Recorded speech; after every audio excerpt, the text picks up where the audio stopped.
केंद्रीय गृह मंत्री अमित शाह ने गुरुवार ग्वालियर में राज्य के हो रहे विकास को लेकर मुख्यमंत्री मोहन यादव की जमकर तारीफ की। उन्होंने कहा कि पूर्व मुख्यमंत्री शिवराज सिंह चौहान ने मध्य प्रदेश को बीमारू प्रदेश की श्रेणी से हटाने का काम किया और अब मोहन यादव शिवराज सिंह चौहान से भी ज्यादा ऊर्जा के साथ इसे आगे बढ़ाने का काम कर रहे हैं। ग्वालियर में अभ्युदय मध्य प्रदेश ग्रोथ समिट यानी कि निवेश से रोजगार का राज्य स्तरीय कार्यक्रम हुआ। कार्यक्रम का शुभारंभ केंद्रीय गृह एवं सहकारिता मंत्री अमित शाह और मुख्यमंत्री डॉक्टर मोहन यादव ने किया। इससे पहले अमित शाह, डॉक्टर मोहन यादव, ज्योतिरादित्य सिंधिया, नरेंद्र सिंह तोमर और बीजेपी प्रदेश अध्यक्ष हेमंत खंडेलवाल ने एमपी ग्रोथ समिट में लगी प्रदर्शनी का अवलोकन किया। कार्यक्रम के दौरान केंद्रीय गृह मंत्री अमित शाह ने ग्वालियर व्यापार मेले और अटल म्यूजियम का शुभारंभ किया। इसके बाद मंच से 2 लाख करोड़ रुपए की औद्योगिक इकाइयों का भूमि पूजन और लोकार्पण भी किया, जिसमें 1655 औद्योगिक इकाइयां शामिल थी। पूर्व प्रधानमंत्री अटल बिहारी वाजपेयी की जन्म शताब्दी जयंती के मौके पर केंद्रीय गृह मंत्री अमित शाह ने अभ्युदय मध्य प्रदेश ग्रोथ समिट में हिस्सा लिया। साथ ही 2 लाख से अधिक निवेश प्रस्तावों का शिलान्यास और लोकार्पण किया। केंद्रीय गृह मंत्री अमित शाह ने मंच से मुख्यमंत्री डॉक्टर मोहन यादव के 2 साल के कार्यकाल को बेहतर बताया। साथ ही कहा कि पूर्व मुख्यमंत्री शिवराज सिंह चौहान ने मध्य प्रदेश को बीमारू प्रदेश की श्रेणी से हटाने का काम किया और अब मोहन यादव शिवराज सिंह चौहान से भी ज्यादा ऊर्जा के साथ इसे आगे बढ़ाने का काम कर रहे हैं।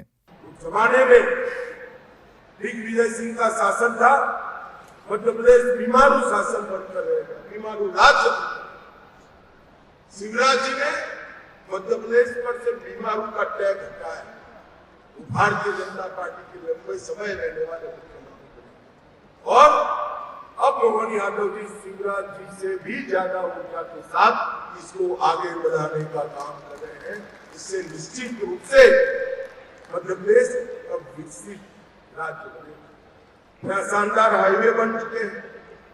मां नर्मदा का पानी पूरे क्षेत्रों तक पहुंचाने का काम किया है। सिंचाई के रकबे में 17% वृद्धि हुई है और पंजाब और हरियाणा को छोड़कर लगातार पीछे छोड़कर लगातार 7 बार कृषि कर्मण अवार्ड अपने मध्य प्रदेश में जीता। जो पहले मैंने कहा, मध्य प्रदेश के भौगोलिक परिस्थिति का जो एडवांटेज है उसका 100% एक्सप्लोरेशन करने के लिए, दोहन करने के लिए एक multi modal logistic park Indore में बनाया है और आज मध्य प्रदेश का मल्टी मॉडल लॉजिस्टिक पार्क देश भर में उत्पाद करने वाली सभी कंपनियों को अपना गोडाउन बनाने के लिए, अपना एक हब बनाने के लिए आकर्षित कर रहा है। एक जमाने में मध्य प्रदेश बिजली के क्षेत्र में नेगेटिव राज्य माना जाता था। आज मध्य प्रदेश के पास सरप्लस बिजली है। स्वच्छता में भी मध्य प्रदेश ने पूरे देश को पीछे छोड़ा है। यहाँ मेट्रो के परिचालन में पूरे भारत में सबसे कम लागत अगर कहाँ आती है तो हमारे मध्य प्रदेश में। स्टार्टअप के क्षेत्र में भी मध्य प्रदेश ने बहुत अच्छा काम किया है।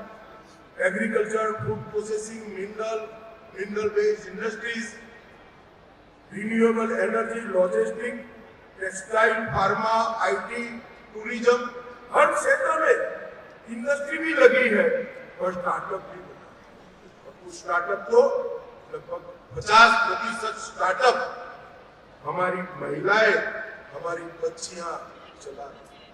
और मध्य प्रदेश एक प्रकार से 4,57,000 नई MSME इकाइयां सिर्फ 1 साल में रजिस्टर करने का पूरे भारत में रिकॉर्ड स्थापित। इससे मध्यम और लघु और कुटीर उद्योग में मध्य प्रदेश पूरे भारत का हब बनने जा रहा है और अब स्टार्टअप और इनोवेशन से इसको नई ऊंचाई। पहले मैंने पीएम मित्र पार्क की बात करी। मित्रों, पीएम मित्र पार्क 5F विजन से बना है जो किसानों को अपनी उपज का उचित दाम लेने के लिए भी काम करता है। Fibre to factory, factory to fashion और फैशन टू फॉरेन एक्सपोर्ट तक की व्यवस्था ये पूरे पीएम मित्र पार्क और सबसे बड़ा पीएम मित्र पार्क देश में कहीं लगा तो हमारे मध्य प्रदेश में। इससे न केवल किसानों को फायदा होगा, टेक्सटाइल इंडस्ट्री सबसे ज्यादा रोजगारी देने वाली इंडस्ट्री है, टूरिज्म इंडस्ट्री सबसे ज्यादा रोजगारी देने वाली इंडस्ट्री है और टेक्सटाइल और टूरिज्म दोनों के लिए अनुकूल संरचना अपने मध्य प्रदेश में बन रही है और ईज ऑफ डूइंग बिजनेस में भी मध्य प्रदेश ने बहुत अच्छा काम किया है। मित्रों, आज मैं यहाँ आया हूं तब मोदी जी के नेतृत्व में अनेक ऐसे नए क्षेत्रों की नींव डाली जा रही है जिससे इस देश को आने वाले दिनों में नए क्षेत्रों में ग्लोबल लीडर बनने का मौका मिलेगा। अभी अभी हमारा फॉरेक्स रिजर्व $700 बिलियन के रिकॉर्ड स्तर को पार कर गया। मित्रों, हमने सेमी कंडक्टर इंडस्ट्री में भले देर से ही सही मगर धमाकेदार एंट्री की है और देखते देखते देखते सेमी कंडक्टर क्षेत्र में हम न केवल आत्मनिर्भर बनेंगे, हम इसका निर्यात भी करने की शुरुआत करेंगे। मुख्यमंत्री डॉक्टर मोहन यादव ने संबोधित करते हुए कहा कि यह सम्मेलन प्रदेश सरकार के संकल्प को आगे बढ़ाने वाला सिद्ध होगा। उन्होंने कहा कि प्रधानमंत्री नरेंद्र मोदी के मार्गदर्शन में प्रदेश सरकार विकसित भारत के लक्ष्य को पूरा करने और भारत को विश्व की तीसरी सबसे सशक्त अर्थव्यवस्था बनाने के लिए अपना महत्वपूर्ण योगदान दे रही है। आज के इस अवसर पर हमारे लिए सौभाग्य की बात है, स्वर्गीय राजमाता सिंधिया जी की नगरी भारत में अटल बिहारी वाजपेयी जी की जन्मस्थली और उनका जन्म शताब्दी वर्ष, सच में अटल जी के बारे में उनके खास करके राष्ट्रपति के शिक्षापुरुष, राजनीति के आजाद शत्रु, भारत रत्न स्वर्गीय अटल बिहारी वाजपेयी जी की 101वीं जयंती पर मैं प्रोफेसर नमन करता हूँ, श्रद्धापूर्वक स्मरण करता हूँ। अभी 2 दिन पहले माननीय गृहमंत्री जी हमारे आदिवासी अंचल में हमने 2 नए मेडिकल कॉलेज धार और बैतूल में दे करके ये तो उद्योग रोजगार और इसके अलावा विकास का जो पहिया लगातार चला रहा है, एक के बाद एक लगातार शुरुआत चल रही है।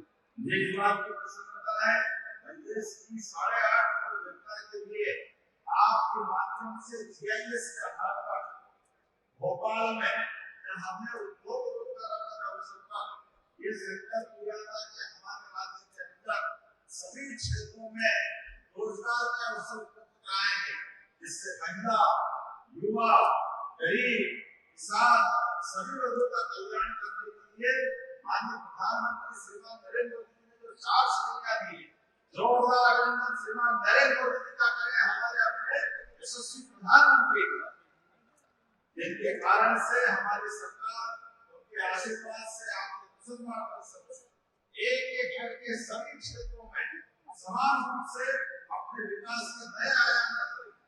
जब मैं उद्योग रोजगार की बात कर रहा हूँ तो आज इस अवसर पर लगभग 2 लाख करोड़ के निवेश का जो शुरुआत आपने देश को की है वो अद्भुत है। लेकिन इसके अलावा भी माननीय प्रधानमंत्री जी को मैं धन्यवाद देना चाहूंगा।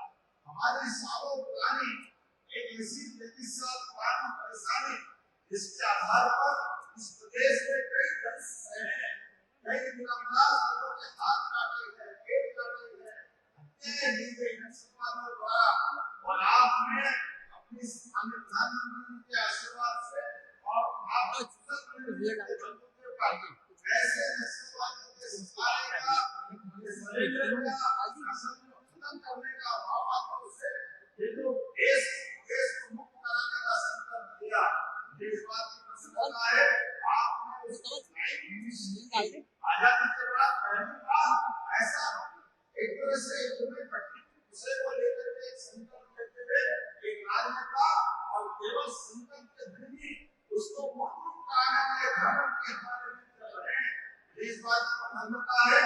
आपके मार्गदर्शन में मध्य प्रदेश के 11 दिसंबर को लाल आखिरी सलाम किया है, मैं आपको बधाई देना चाहता हूँ।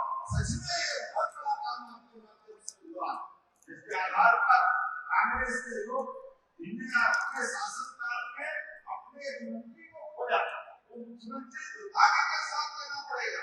अपने ऐसे घटनाक्रम के बाद भी दुर्दांत नक्सलवादियों के लिए जब हमारे सिपाही बहादुरी पूर्वक अपने बलिदान से उनकी परंपरा कायम करते हुए हमारे लिए नक्सलियों के खिलाफ आम जनता को बुलाने का प्रयास करते हैं, हमारी पुलिस को मारती है, दुर्भाग्य से कहना पड़ेगा कांग्रेस के नेता ऐसे नक्सलवादी के मामले पर शोक व्यक्त करते हैं, पुलिस की निंदा करते हैं, बड़े दुर्भाग्य के साथ कहना पड़ेगा। आज जब हम याद करते हैं ऐसे सारे चीजों को, लेकिन मैं इस बात को भी का उस वक्त जब हमने भाजपा के बनने के साथ कंपनी के एग्रेशन में क्लियर किया था और अटल जी ने पूरा जीवन हमारे अपने राष्ट्रवाद विचार के लिए समर्पित किया। राष्ट्रीय स्वयंसेवक संघ के शताब्दी वर्ष में हम अटल जी की जन्मजयंती का उत्सव की इस आधार पर जब गरीब वर्ग के लिए, युवाओं के लिए रोजगार का इतना बड़ा निवेश लेकर के लगातार आगे चल रहा है, लगभग 8.5 लाख करोड़ से ज्यादा का निवेश आज प्रदेश के अंदर लगने जा रहा है। ये हमारे प्रधानमंत्री जी का विजन और जनता के प्रति जनकल्याणकारी भावनाओं के आधार पर हमारी सरकार ने एक के बाद एक सौगातों पे सौगात देने का ये निर्णय भी है और आप साक्षी बने। मैं प्रदेश की धरती पर यशस्वी प्रधानमंत्री जी का पुनः वंदन करता हूँ, अभिनंदन करता हूँ और उम्मीद करता हूँ आपका आशीर्वाद हमको इसी प्रकार लगातार मिलता जाएगा। अटल जी की जन्मजयंती को इससे अच्छा सार्थक करने का कोई मौका क्या हो सकता है, जब हम ग्वालियर के धरती पर लाखों करोड़ लोगों को रोजगार उपलब्ध करा रहे हैं और साथ ही साथ प्राकृतिक खेती का जिला में एक और आयोजन कर रहे हैं। ये अटल जी के हमारे उनके व्यक्तित्व के आधार पर, हमारी पार्टी की विचारधारा के बंधन पर ये जो बड़ी बड़ी सौगातें मिल रही है, एक बार फिर मैं आपके माध्यम से देश की जनता को बधाई देना चाहता हूँ और जोरदार अभिनंदन यशस्वी प्रधानमंत्री का प्रदेश की धरती पर आप सबसे आह्वान करते हुए मेरी बात समाप्त करता हूँ। मेरे साथ बोले भारत माता की। अभ्युदय मध्यप्रदेश ग्रोथ समिट में केंद्रीय मंत्री अमित शाह के साथ मुख्यमंत्री डॉक्टर मोहन यादव, केंद्रीय मंत्री ज्योतिरादित्य सिंधिया, मध्य प्रदेश विधानसभा अध्यक्ष नरेंद्र सिंह तोमर सहित अन्य जनप्रतिनिधि मौजूद रहे। ग्वालियर से गुड्डू सविदा की रिपोर्ट।